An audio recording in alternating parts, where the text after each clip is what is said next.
নমস্কার। আজ আমি কথা বলবো পান্তা ভাতের উপকারিতা নিয়ে। আগে বাঙালিদের মধ্যে পান্তা ভাতের যতটা প্রচলন ছিল, বর্তমান আধুনিকতার ছোঁয়ায় পান্তা ভাতের প্রচলন অনেকাংশে কমেছে। শুধু বাঙালি নয়, ইন্ডিয়ার অন্যান্য রাজ্য, বাংলাদেশ, এমনকি এশিয়ার অন্যান্য কান্ট্রিগুলোয়ও কিন্তু পান্তা ভাতের প্রচলন আছে। তবে এটা বিভিন্ন দেশে বিভিন্ন নামে পরিচিত। বিজ্ঞানের উন্নতির সঙ্গে সঙ্গে আমরা পান্তা ভাতের বিভিন্ন উপকারিতা জানতে পেরেছি। মূলত আমরা রাত্রে যে ভাতগুলো তৈরি করে থাকি, সেই ভাতকে জলের মধ্যে ভিজিয়ে রাখা হয়।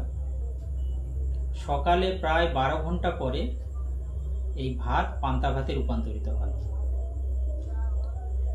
জলের মধ্যে ভাত ডুবে থাকার কারণে অক্সিজেনের সংস্পর্শে ভাত আসতে পারে না। ফলে ভাতের মধ্যে অ্যানারোবিক ফার্মেন্টেশন বা গাজন প্রক্রিয়া শুরু হয়ে যায়। ফলে ভাতের মধ্যে যে কার্বোহাইড্রেট থাকে ওগুলো আস্তে আস্তে ভাঙতে থাকে এবং কিছু ব্যাকটেরিয়া তৈরি হয়। এই ব্যাকটেরিয়াগুলোকে সাধারণত আমরা ল্যাক্টোব্যাসিলাস ব্যাকটেরিয়া বলে থাকি। এই ব্যাকটেরিয়াগুলো দইয়ের মধ্যেও পাওয়া যায় এবং এই ল্যাক্টোব্যাসিলাস ব্যাকটেরিয়াগুলো আমাদের শরীরের মধ্যে অনেক উপকারী ভূমিকা পালন করে। এছাড়া গরম ভাতের মধ্যে ফাইটেট বা ফাইটিক অ্যাসিড নামে এক ধরনের কম্পাউন্ড থাকে। এই ফাইটেটগুলো ভাতের মধ্যে বিভিন্ন ভিটামিন, মিনারেল এবং উপকারী পুষ্টিগুণগুলোকে বিভিন্ন বন্ডের মাধ্যমে ধরে রাখে। যখন ভাত পান্তা ভাতে রূপান্তরিত হয় তখন এই ফাইটেড বন্ডগুলো আস্তে আস্তে ভাঙতে থাকে। ফলে পান্তা ভাতের মধ্যে উপকারী পুষ্টিগুণগুলো অনেকাংশে বেড়ে যায়। ধরুন 100 গ্রাম গরম ভাতের মধ্যে যেখানে আয়রনের পরিমাণ প্রায় 3.5 মিলিগ্রাম থাকে, সেক্ষেত্রে 100 গ্রাম পান্তা ভাতের মধ্যে এই আয়রনের পরিমাণ 73.9 মিলিগ্রামে রূপান্তরিত হয়। একইভাবে 100 গ্রাম গরম ভাতের মধ্যে সোডিয়াম যেখানে 35 মিলিগ্রাম পাওয়া যায়, সেক্ষেত্রে 100 গ্রাম পান্তা ভাতের মধ্যে সোডিয়ামের পরিমাণ প্রায় 839 মিলিগ্রামে রূপান্তরিত হয়। একইভাবে 100 গ্রাম পান্তা ভাতের মধ্যে যেখানে ক্যালসিয়াম প্রায় 21 মিলিগ্রাম পাওয়া যায়, সেখানে 100 গ্রাম পান্তা ভাতের মধ্যে এই ক্যালসিয়ামের পরিমাণ প্রায় গরম ভাতের তুলনায় 850 মিলিগ্রামে রূপান্তরিত হয়। সোডিয়ামের ক্ষেত্রে একটু অন্য। সোডিয়ামের ক্ষেত্রে গরম ভাতের মধ্যে প্রায় 100 গ্রাম গরম ভাতের মধ্যে প্রায় 475 মিলিগ্রাম সোডিয়াম পাওয়া যায়। এক্ষেত্রে পান্তা ভাতের মধ্যে তা কমে 303 মিলিগ্রামে রূপান্তরিত হয়। পান্তা ভাতের মধ্যে আয়রনের পরিমাণ প্রায় 21 গুণ বেড়ে যায়। ফলে রক্তাল্পতা বা অ্যানিমিয়ার পেশেন্টদের ক্ষেত্রে অনেক উপকারী ভূমিকা পালন করে। এছাড়া রক্তের কোয়ালিটি এবং কোয়ান্টিটি দুটোই ইমপ্রুভ করে। এছাড়া পান্তা ভাতের মধ্যে ক্যালসিয়ামের পরিমাণ অনেক বেশি থাকার কারণে আমাদের হাড় অনেক মজবুত হয়। অর্থোপেডিক যে অসুখগুলো, অস্টিওপোরোসিস থেকে অস্টিও আর্থাইটিস, বিভিন্ন অসুখের ক্ষেত্রে উপকারী ভূমিকা পালন করে।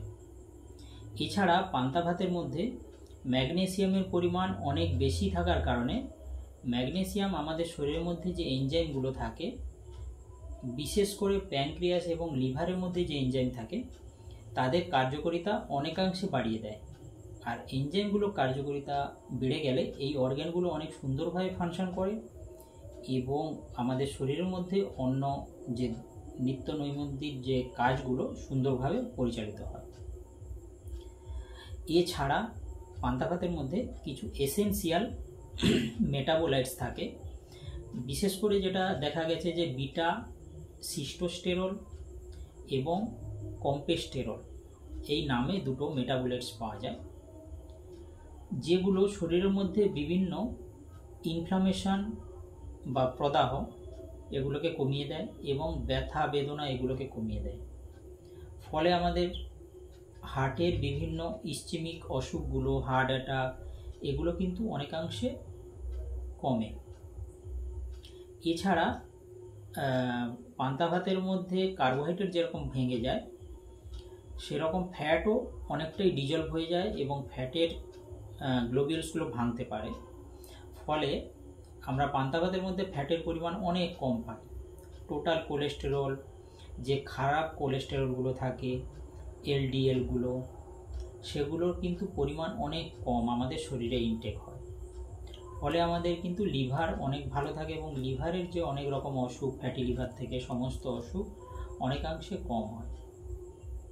পান্তা ভাতের মধ্যে আর একটা কম্পাউন্ড পাওয়া যায়, আইসোহেমাটিন 7-গ্লুকোনোয়েড ফ্লেভোনয়েডস নামে এক রকমের কম্পাউন্ড পাওয়া যায়। এই কম্পাউন্ডটা রিসার্চে দেখা গেছে যে ক্যান্সার প্রিভেনশনের ক্ষেত্রে অনেক উপকারী ভূমিকা পালন করে।